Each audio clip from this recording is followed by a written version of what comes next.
Try it out. Record.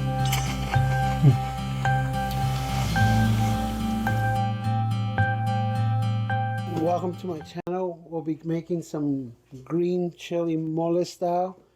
This chili, if you learn how to make it, there's a lot of great applications. You can make enchiladas, tamales. I mean, you can drench this on your quesadillas, chips, as a dip. Let's get to it. We have here all our ingredients that we're going to be needing. We have some maseca, about a cup of it. And we have about half a cup of oil, 8 teaspoons of butter. We have some baby spinach here. We have 4 jalapenos, 2 serranos. And the serranos are just to give it a little kick and make it nice and spicy, not too hot, but add a lot of flavor. We have a large zucchini here. We have about a 1/4 cup of pumpkin seed, raw pumpkin seeds. And we have about a dozen tomatillos. And just for reference, you want about maybe 3 to 4 tomatillos, depending on their size, per chili. And so, if you want it more spicy, you could always add more chilies. If you want it sweeter, you could always add a little bit more tomatillos. And so, what we're going to be doing is we're going to be boiling our chilies and our tomatillos. And just a reminder, when we boil tomatillos, once they start getting that kind of pale yellow color, we want to pull them out quickly. If you leave them too long, they will explode, and all the flavor, all the juices, and everything that's inside will just go run into your hot water. So make sure they don't explode on you. What we have here is our pumpkin seeds. We're going to want to blend those first. And so I'm using my bullet. It's going to give us a really good blend. Make sure we don't got any chunks. Also, quickly, I forgot to mention, we're going to be needing some green onions. About 6 of those. We just wash them, clean them. Now that I blended it, we're going to pour this in our mixture into the rest of our ingredients. And so let's get to it.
Now that we have all our blended ingredients, we're going to move on to make our little roux so we can thicken it. It's going to add that, again, depth of toasted second flavor to it. We added our oil, our butter, and we have it over medium heat. Again, we want to make sure we add that oil to the butter. That way the butter doesn't burn. After we have this, we're going to add our maseca, about a cup of our maseca into our butter and oil. Now, just a reminder, if you've added a little bit too much oil, you can always add a couple more spoonfuls of maseca. If you didn't add enough oil, you can always add, because at this point, just remember, the more maseca you add, the thicker it's going to get. Again, you could always add a little bit more chicken stock if it gets too thick. The color we're looking for is, we have this on medium heat. We want it to get to a kind of a peanut butter light color. And just keep stirring, mixing, make sure it doesn't burn on you. This is definitely not something you can just walk away for 10-15 minutes and then come back.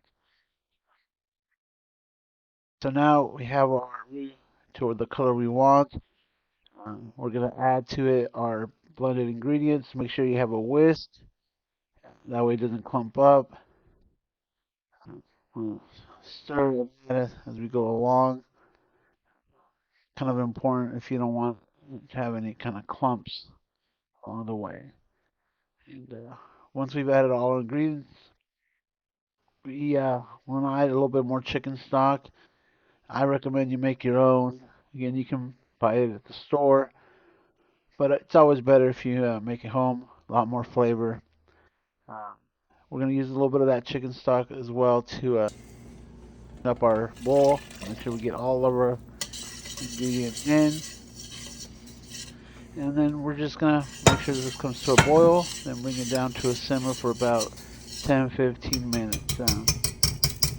Alright, last step. I mean, if you have a good blender, you can skip this, but I'm going to use my immersion blender to make sure we blend this completely really well.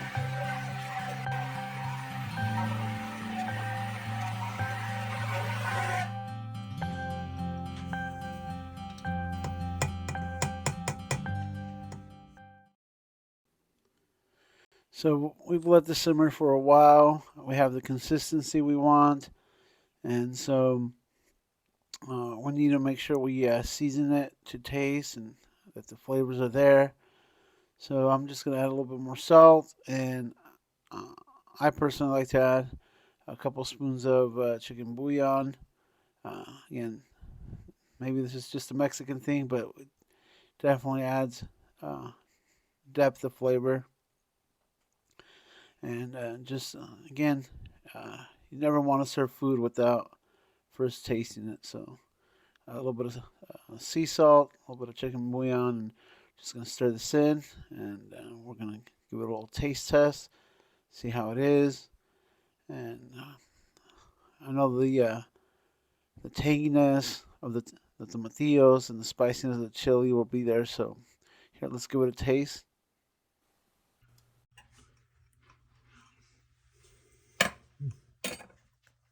Mm, real good. Nah, a great idea to use this green chili mole style. It's just a simple chip and dip.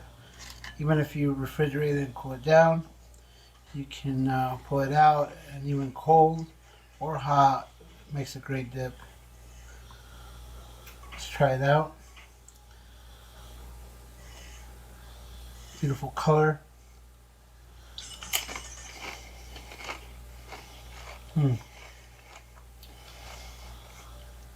Just the spiciness is perfect. Doesn't overwhelm. And yet all the flavors from the vegetables melt perfectly, beautifully. Gotta have one more. Yeah.